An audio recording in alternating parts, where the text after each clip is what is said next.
नमस्कार साथियों, स्वागत है आपका हमारे YouTube चैनल हिंदी वाले में। तो दोस्तों, यूजीसी नेट से संबंधित जो हमारी यूनिट 7 है हिंदी कहानी, उससे जो आज हमारी कहानी है जिस पर हम चर्चा करेंगे, उस कहानी का नाम है इंस्पेक्टर माता दीन चांद पर। ये कहानी आपके हरिशंकर परसाई की कहानी है, जिसके बारे में आज हम विस्तार से चर्चा करेंगे तथा इससे संबंधित जितने भी महत्वपूर्ण तथ्य एवं प्रश्न होंगे और पिछली परीक्षाओं में जो भी प्रश्न पूछे गए होंगे वो आपके साथ साझा करेंगे। तो यदि आप चैनल पर पहली बार आए हैं तो चैनल को लाइक, शेयर एवं सब्सक्राइब जरूर करें तथा अपने दोस्तों के साथ इसे जरूर साझा करें। तो शुरू करते हैं अपनी आज की इस क्लास को। तो सबसे पहले हम, जैसे कि हर वीडियो में करते हैं, कहानीकार के जीवन परिचय के बारे में बात करते हैं। तो कहानीकार का जीवन परिचय जो आज हमारा है, हरिशंकर परसाई। हरिशंकर परसाई का जो जन्म है आपका 22 अगस्त 1922 को तथा इनकी मृत्यु 10 अगस्त 1995 को इनकी जो है मृत्यु हुई थी। तो आपने ये ध्यान रखना है। बात करते हैं कि हरिशंकर परसाई हिंदी के प्रसिद्ध लेखक एवं व्यंग्यकार थे। उनका जन्म 22 अगस्त 1922 को जमानी, होशंगाबाद, मध्य प्रदेश में हुआ था। परसाई जी हिंदी के पहले रचनाकार थे जिन्होंने व्यंग्य को विधा का दर्जा दिलाया और उसे हल्के फुल्के मनोरंजन की परंपरागत परिधि से उबार कर समाज के व्यापक प्रश्नों से जोड़ा। तो जो इनका जन्म है आपका 22 अगस्त 1922 को होशंगाबाद, मध्य प्रदेश में हुआ और इन्होंने जो है व्यंग्य की विधा का दर्जा, जो व्यंग्य है आपको जो आपका व्यंग्य है उसको एक विधा का दर्जा दिलाया। किसने? हरिशंकर परसाई ने। आगे बढ़ते हैं, अब बात करते हैं इनकी प्रमुख रचनाओं के बारे में, जो कि परीक्षाओं के दृष्टिकोण से भी महत्वपूर्ण है। तो इनकी रचनाएं आपको ध्यान में होनी चाहिए। तो इनके कहानी संग्रह, सबसे पहले इनके बारे में बातचीत करते हैं। इनके कहानी संग्रह है हंसते हैं रोते हैं, जैसे उनके दिन फिरे, भोला राम का जीव। तो आपने ये ध्यान रखना है कि इनके कौन कौन से कहानी संग्रह हैं। हंसते हैं रोते हैं, जैसे उनके दिन फिरे, भोला राम का जीव, ये इनके कहानी संग्रह हैं। ये आपने ध्यान रखना है कि इनके कौन कौन से कहानी संग्रह हैं। और अब है आगे इनके उपन्यास के बारे में बात करते हैं कि इनके उपन्यास कौन कौन से हैं। तो रानी नागफनी की कहानी, ये इनका उपन्यास है। तट की खोज और ज्वाला और जल, इनके जो है ये 3 उपन्यास है। इन्हें भी आपने ध्यान में रखना है। कौन कौन से हैं? रानी नागफनी की कहानी, तट की खोज, ज्वाला और जल। अब बात करते हैं इनके संस्मरण के बारे में। तो तिरछी रेखाएं, इनका जो है संस्मरण है, ये भी आपने ध्यान रखना है। तो अभी हमने बातचीत की इनके कहानी संग्रह के बारे में। इनके 3 ये कहानी संग्रह हैं, 3 इनके उपन्यास है और एक इनका जो है ये संस्मरण है, ये आपने ध्यान रखना है। अब बात करते हैं इनके लेख संग्रहों के बारे में कि इनके लेख संग्रह कौन कौन से हैं। तो इनके लेख संग्रह हैं तब की बात और थी, भूत के पांव पीछे, बेईमानी की परत, अपनी अपनी बीमारी, प्रेमचंद के फटे जूते, बहुत ही ज्यादा महत्वपूर्ण है, अक्सर पूछी भी जाती है, माटी कहे पुकार के, काग भगोड़ा, आवारा भीड़ के खतरे, ऐसा भी सोचा जाता है, वैष्णव की फिसलन, पगडंडियों का जमाना, शिकायत मुझे भी है, उखड़े खंबे, सदाचार का ताबीज, विकलांग श्रद्धा का दौर, तुलसीदास चंदन घिसे, हम एक उम्र से वाकिफ है, बस की यात्रा। तो आपने ये ध्यान रखना है कि इनके जो ये लेख है ये किसके हैं? ये आपके हरिशंकर परसाई जी के द्वारा लिखे गए लेख है, जिनको आपने ध्यान में रखना है। ये लेख है आपके तब की बात और थी, भूत के पांव पीछे, बेईमानी की परत, अपनी अपनी बीमारी, प्रेमचंद के फटे जूते, माटी कहे पुकार के, काग भकोड़ा, आवारा भीड़ के खतरे, ऐसा भी सोचा जाता है, वैष्णव की फिसलन, पगडंडियों का जमाना, शिकायत मुझे भी है, उखड़े खंबे, सदाचार का ताबीज, विकलांग श्रद्धा का दौर, तुलसीदास चंदन घिसे, हम एक उम्र से वाकिफ है, बस की यात्रा। तो ये इनके लेख संग्रह हैं और इनको आपको बार बार जो है आपको रिवीजन करना पड़ेगा, तभी आपको ये याद रहेंगे। एक बार देखने से जो है आपको याद नहीं रहने वाले हैं, क्योंकि इतनी सारी रचनाएं आपके पाठ्यक्रम में लगी है, तो उन्हें याद करना आपके लिए मुश्किल भी है। तो आपको जो है इसको रिवीजन, बार बार इसका रिवीजन करके जो है इन्हें याद रखने की कोशिश करनी है। और सबसे ज्यादा महत्वपूर्ण बात है कि आप इन्हें, इस जो आप ये वीडियो देख रहे हैं, इसके नोट्स अपने पास जरूर बनाएं, ताकि कल के लिए आपके लिए जब आप रिवीजन करेंगे तो आसानी होगी। तो जो नोट्स बनाना है जो है बहुत ही ज़्यादा महत्वपूर्ण है। चलिए आगे बढ़ते हैं। अब बात करते हैं इस कहानी के बारे में। ये जो हमारी आज की कहानी है, इंस्पेक्टर मातादीन चांद पर, आपकी हरिशंकर परसाई जी की ये कहानी है। इस कहानी से संबंधित जितने भी महत्वपूर्ण तथ्य एवं पात्र है उस पर बातचीत करते हैं, जो कि परीक्षा के दृष्टिकोण से महत्वपूर्ण है। उन सभी जो है विषयों पर आज हम बातचीत करेंगे। तो जो सबसे पहले इस कहानी का तथ्य है कि यह कहानी आपकी ठिठुरता हुआ गणतंत्र 1970 कहानी संग्रह में संकलित है। तो जो इंस्पेक्टर मातादीन चांद पर है, ये कहानी आपकी ठिठुरता हुआ गणतंत्र, इनका जो कहानी संग्रह है 1970, इसमें ये संकलित है। अगला तथ्य है कि इंस्पेक्टर मातादीन चांद पर कहानी हरिशंकर परसाई जी की लोकप्रिय व्यंग्य रचना है, क्योंकि इसमें व्यंग्य के द्वारा जो है आपकी पुलिस प्रशासन है, पुलिस व्यवस्था है, उस पर इसमें जो है व्यंग्य कसा गया है इस कहानी में। अगला बिंदु है कि इस कहानी में पुलिस के अत्याचारों की ओर लोगों का ध्यान आकर्षण किया गया है, कि पुलिस जो है किस प्रकार लोगों पर अत्याचार करती है, उसका जो है ध्यान आकर्षण जो है, लोगों का ध्यान आकर्षण जो है उस तरफ क्या है कि पुलिस जो व्यवस्था है उसमें किस प्रकार लोगों पर अत्याचार किए जाते हैं। अगला बिंदु है कि ये एक फैंटेसी शैली में लिखी गई रचना है, तो ये भी आपने ध्यान रखना है। अब बात करते हैं महत्वपूर्ण इस कहानी संग्रह की कहानियां की। जो ये आपका कहानी संग्रह है ठिठुरता हुआ गणतंत्र, इसमें कौन कौन सी कहानियां हैं ये भी आपको ध्यान रखना है। तो इस कहानी संग्रह की कहानियां जो है वो इस प्रकार से है, आपके सामने रखने का प्रयास मैंने किया है। तो इस कहानी संग्रह में जो रचित जो कहानियां हैं आपकी, ठिठुरता हुआ गणतंत्र, कर कमल हो गए, वह जो आदमी है ना, राम की लुगाई और गरीब की लुगाई, सदगुरु का कहना, हम बिहार में चुनाव लड़ रहे हैं, छोटी सी बात, इंस्पेक्टर मातादीन चांद पर, फिल्मी रोमांच, प्रेम पुजारी अगर मैं फिल्म बनाता, मुखड़ा क्या देखे फोटो में, सब टेनेंट की कथा, फोन टालने की कथा, अपना चाचा एशियाई फ्लू, दूसरे की महिमा ढोने वाले, मेरे जीव कट के नाम, एक काना एक एंचक ताना, चांद पर नहीं जा सका, साहित्य और नंबर 2 का कारोबार, ग्रांट अभी तक नहीं आई, तटस्थ, बारात की वापसी, एक सुपरमैन, 5 लोक कथाएं। तो ये इस कहानी संग्रह में रचित जो है आपकी कहानियां हैं, ये भी आपने ध्यान रखना है। तो ये आपकी हरिशंकर परसाई द्वारा रचित ये सारी कहानियां हैं।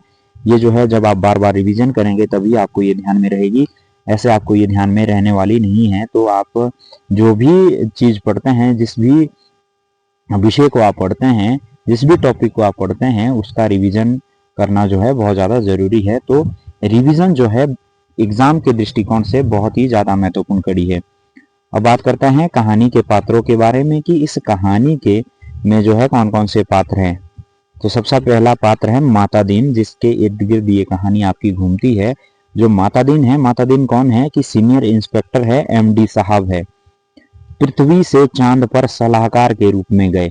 ये आपने ध्यान रखना है, यहाँ पे जितनी भी बातें लिखी गई है वो एग्जाम के दृष्टिकोण से बहुत ज्यादा महत्वपूर्ण है, क्योंकि आपको हर एक चीज जो है नोट डाउन करते हुए चलना है, क्योंकि परीक्षाओं में अक्सर ये जो है प्रश्न आपके बन जाते हैं। या तो आपका कथन के रूप में आपके ये प्रश्न बनते हैं, या एक डायरेक्ट क्वेश्चन बन सकते हैं, या कथन जो आपके होते हैं उसमें ये प्रश्न आपके अक्सर जो है बनते हैं। तो जो है मातादीन है, पृथ्वी से चांद पर सलाहकार के रूप में गए। चांद की पुलिस व्यवस्था को सुधारने के लिए क्यों गए थे? चांद की जो पुलिस व्यवस्था है उसको सुधारने के लिए ये क्या है आपके चांद पर गए। इस पात्र के द्वारा पुलिस विभाग में व्याप्त भ्रष्टाचारों को उजागर किया गया है, कि जो पुलिस विभाग है उसमें किस प्रकार के जो है भ्रष्टाचार व्याप्त है, इस पात्र के द्वारा जो है उजागर किया गया है। और ये एक व्यंग्यपरक कहानी है कि चांद के बहाने जो है पुलिस व्यवस्था में जो पुलिस विभाग में जो व्याप्त भ्रष्टाचार है उसको उजागर करने का प्रयास जो है आपके हरिशंकर परसाई जी ने किया है। तो ये आपने मातादीन से संबंधित ध्यान रखना है। अगला जो पात्र है कोतवाल। कोतवाल कौन है? चांद के पुलिस स्टेशन का जो है ये कोतवाल है। अब्दुल गफूर। अब्दुल गफूर कौन है? मुंशी भारतीय पुलिस में, ये आपने ध्यान रखना है। बलभद्र। बलभद्र कौन है? हवलदार है। राम सजीवन। राम सजीवन कौन है? ये भी आपका हवलदार है। ये इस कहानी के पात्र थे जो कि आपने ध्यान रखने हैं, क्योंकि परीक्षा के दृष्टिकोण से ये बहुत ज्यादा महत्वपूर्ण है। अब बात करते हैं इस कहानी के प्रतिपाद्य के बारे में कि इस कहानी में जो है आप लेखक ने क्या कहा है, कहानीकार ने क्या कहा है। तो इस कहानी में भारतीय पुलिस की कार्यशैली पर व्यंग्य किया गया है कि भारतीय पुलिस किस प्रकार से कार्य करती है, उस उनकी कार्य करने की क्षमता या उनकी कार्य करने की शैली पर जो है व्यंग्य, एक करारा व्यंग्य जो है हरिशंकर परसाई ने किया है। भ्रष्ट पुलिस व्यवस्था पर व्यंग्य कि पुलिस व्यवस्था में जो भ्रष्टाचार है उस पर जो है व्यंग्य किया गया है। निर्दोष को दोषी करार देने पर व्यंग्य कि निर्दोष व्यक्ति जो होता है उसे दोषी बना दिया जाता है। इस प्रकार की हरकतें जो है आपके पुलिस विभाग द्वारा की जाती है। इस कहानी के अंतर्गत ये देखने में आया है, तो इस पर भी व्यंग्य किया गया है। पुलिस द्वारा विज्ञान एवं वैज्ञानिकों को नकारने पर व्यंग्य कि पुलिस जो विभाग है उसके द्वारा विज्ञान और वैज्ञानिकों को नकारने पर जो है व्यंग्य जो है हरिशंकर परसाई ने किया है कि जो पुलिस है किस प्रकार से विज्ञान और वैज्ञानिकों को नकारती है कि ऐसा कुछ भी नहीं होता है। चांद के काल्पनिक चित्र द्वारा पुलिस व्यवस्था पर व्यंग्य, जैसा कि मैंने कहा है कि चांद एक काल्पनिक, चांद का जो है काल्पनिक चित्र है और असल में जो क्या है कि पुलिस व्यवस्था है, जो भारतीय पुलिस व्यवस्था है उस पर व्यंग्य किया गया है कि पुलिस विभाग में किस प्रकार से भ्रष्टाचार व्याप्त है, उस पर इसमें जो है व्यंग्य किया गया है। अब विशेष क्या है कि इसमें एक लाइन है जिसके इर्द गिर्द ये आपकी पूरी कहानी चलती है। तो हम क्या करें सब ऊपर से हो रहा है, हम क्या करें सब ऊपर से हो रहा है, इस कथन द्वारा जो है भारतीय पुलिस पर व्यंग्य किया गया है। अगर हम वर्तमान परिदृश्य में देखें तो आजकल भी ऐसा देखने को मिलता है कि कहते हैं कि हम क्या करें, ये तो सब ऊपर से हो रहा है। तो ये इस कहानी में भी इस प्रकार से ही देखने को मिलता है कि हम क्या करें सब ऊपर से हो रहा है, मतलब जो ये ऑर्डर है आपके उच्च विभाग द्वारा दिए गए हैं, हम इसमें कुछ नहीं कर सकते हैं। तो इस प्रकार से जो है इस कहानी में भी ये देखने को मिलता है। अब बात करते हैं कहानी से संबंधित महत्वपूर्ण तथ्यों के बारे में जो परीक्षा के दृष्टिकोण से बहुत ज्यादा महत्वपूर्ण है। सबसे पहला बिंदु है कि वैज्ञानिक कहते हैं चांद पर जीवन नहीं है। इस पंक्ति से कहानी का आरंभ होता है, ये आपने ध्यान रखना है। तो अगर आपको परीक्षाओं में इस प्रकार का प्रश्न आता है कि वैज्ञानिक कहते हैं कि चांद पर जीवन नहीं है, वैसे आप जो है अनुमान लगा सकते हैं कि ये इंस्पेक्टर मातादीन चांद पर कहानी की बात हो रही है। अगर आपने पूरी कहानी पढ़ी है और आपको कहानी पूरी लाइन बाय लाइन पढ़ने की जरूरत है, क्योंकि आप आजकल अगर आपने यूजीसी नेट के जो है एग्जाम दिए हैं तो आपको पता होगा कि इसमें बहुत ज्यादा जो है डीप प्रश्न जो है आपके पूछे जाते हैं। तो पूरी कहानी आपको पढ़ना जो है बहुत ज्यादा जरूरी है। यहाँ पर जो है हम महत्वपूर्ण तथ्यों के बारे में बात करते हैं जो कि परीक्षाओं में पूछे गए हैं या पूछे जाने की जिनकी संभावना है। अगला बिंदु है कि इंस्पेक्टर मातादीन चांद पर भारत की तरफ से सांस्कृतिक आदान प्रदान के अंतर्गत गए थे। तो आपने ये ध्यान रखना है कि जो इंस्पेक्टर मातादीन है जो चांद पर वो क्यों गए थे, तो ये जो है आपके सांस्कृतिक आदान प्रदान के लिए जो है ये चांद पर गए थे। ये प्रश्न जो है आपका प्रीवियस ईयर में भी आया था कि जो इंस्पेक्टर मातादीन है वो चांद पर क्यों गए थे। तो बहुत सारे ऑप्शन थे, एक ऑप्शन ये भी था कि सांस्कृतिक आदान प्रदान के लिए। तो आपने ये ध्यान रखना है जो इंस्पेक्टर मातादीन है वो चांद पर क्यों गए थे, सांस्कृतिक आदान प्रदान के अंतर्गत गए थे। पुलिस मंत्री ने मातादीन से कहा तुम भारतीय पुलिस की उज्जवल परंपरा की दूत की हैसियत से जा रहे हो। किसने कहा? पुलिस मंत्री ने मातादीन से कहा, क्या कहा कि तुम जो है भारतीय पुलिस की उज्जवल परंपरा की दूत की हैसियत से जा रहे हो। तो ये आपने ध्यान रखना है कि जो आपका इंस्पेक्टर मातादीन है चांद पर वो भारतीय पुलिस की परंपरा में जो है एक दूत की हैसियत से जो है चांद पर जा रहे थे। अगला बिंदु है कि एसपी साहब, जो इसमें एक एसपी साहब पात्र हैं, एसपी साहब ने चांद से एडी चमकाने का पत्थर मंगवाया था। ये भी प्रीवियस ईयर में रिपीटेड जो है आपका प्रश्न है, कथन वाले जो है आपके प्रश्न बनते हैं उसमें ये आया था कि एसपी साहब ने चांद से क्या मंगवाया था। तो जो एडी चमकाने का पत्थर है जो ये एसपी साहब ने जो है चांद से मंगवाया था, किससे? इंस्पेक्टर मातादीन से। अगला बिंदु है कि मातादीन इंस्पेक्टर की हैसियत से नहीं सलाहकार की हैसियत से आया था। तो ये आपने ध्यान रखना है कि वो जो है चांद पर इंस्पेक्टर की हैसियत से नहीं बल्कि आपके एक सलाहकार के नाते जो है चांद पर गया था। जब इंस्पेक्टर मातादीन चांद पर जाता है तो वो क्या करता है कि हर पुलिस लाइन में हनुमान जी की मूर्ति स्थापित की गई। ये भी आपने ध्यान रखना है, बहुत ही ज्यादा महत्वपूर्ण है। परीक्षा में पूछा जा सकता है कि इंस्पेक्टर मातादीन जब चांद पर गया तो उसने सबसे पहले क्या किया कि हर जो आपकी पुलिस लाइन है उसमें किसकी मूर्ति स्थापित की, आपके हनुमान जी की मूर्ति जो है स्थापित की। अगला बिंदु है, चांद पर जो है सिपाही को 500 तथा थानेदार को 1000 रुपए तनख्वाह मिलती थी। ये भी आपने ध्यान रखना है क्योंकि ऐसा प्रश्न बन सकता है। अगर डायरेक्ट प्रश्न ना बने तो आपके कथन वाले जो है प्रश्न है उसमें ये बिल्कुल बन सकता है कि चांद पर जो है सिपाही को कितने रुपए और थानेदार को कितने रुपए तनख्वाह मिलती थी। तो जो चांद पर सिपाही को है वो 500 तथा थानेदार को 1000 रुपए तनख्वाह मिलती थी। ये आपने ध्यान रखना है, ये चांद की बात हो रही है। अब धरती की बात करते हैं कि धरती पर सिपाही को 100 रुपए तथा इंस्पेक्टर को 200 रुपए तनख्वाह मिलती थी। ये भी आपने ध्यान रखना है क्योंकि यहाँ से उलझने वाला प्रश्न बन सकता है। आपने ये ध्यान रखना है कि चांद पर जो है सिपाही को 500 तथा थानेदार को 1000 रुपए तनख्वाह मिलती थी, जबकि धरती पर सिपाही को 100 रुपए तथा इंस्पेक्टर को 200 रुपए तनख्वाह मिलती थी। आपने ध्यान रखना है, ये पूछा जा सकता है। अगला महत्वपूर्ण बिंदु है कि जुर्म साबित होने का निर्णय कैसे किया जाता था। इंस्पेक्टर मातादीन है वो किस प्रकार से जुर्म जो है साबित करते थे। तो सबसे पहला बिंदु क्या है कि क्या वह आदमी पुलिस के रास्ते में आता है। जुर्म साबित होने का निर्णय इस आधार पर किया जाता था कि क्या वह आदमी पुलिस के रास्ते में आता है। दूसरा, क्या उसे सजा दिलाने से ऊपर के लोग खुश होंगे।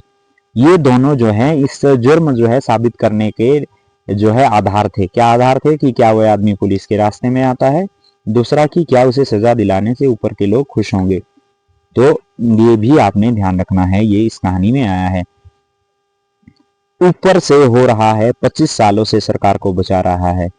सरकार को कौन बचा रहा है कि जब भी कोई आपका जो है घटना होती है तो उस पर क्या कहा जाता है कि सब ऊपर से हो रहा है। और जो है पिछले 25 सालों से सरकार को यही जो आपका कथन है ये बचा रहा था। बेकसूर आदमी को 20 साल की सजा हुई क्योंकि जो है इंस्पेक्टर जो मातादीन है उसकी व्यवस्था जो है आपके पुलिस प्रशासन की जो व्यवस्था है बेकसूर आदमी को सजा दिलाने की इस कहानी के माध्यम से जो सामने आई है। तो इसमें जो एक बेकसूर आदमी होता है उसको 20 साल की सजा हुई। ये आपने ध्यान रखना है, कितने साल की सजा हुई, 20 साल की सजा हुई। ये आपको ध्यान में रखना है। अगला बिंदु है कि मातादीन को पुलिस में 26 साल हो चुके थे। बन सकता है क्योंकि ऐसे प्रश्न जो है अक्सर परीक्षाओं में बन रहे हैं। अगर आप आजकल जो है एग्जाम हो रहे हैं उसमें इस प्रकार के प्रश्न पूछे जा रहे हैं। तो यहाँ से भी प्रश्न बन सकता है कि मातादीन को पुलिस विभाग में कितने साल कार्य करते हुए हो गए थे। तो 26 साल जो है पुलिस विभाग में कार्यरत होते हुए इंस्पेक्टर मातादीन को होते हैं। तो ये थे इस कहानी से संबंधित महत्वपूर्ण तथ्य। हमने बातचीत की इस कहानीकार के जीवन के बारे में, इनकी रचनाओं के बारे में, इस कहानी के पात्रों के बारे में तथा इस कहानी के प्रतिपाद्य के बारे में कि इस कहानी में कहा क्या गया है।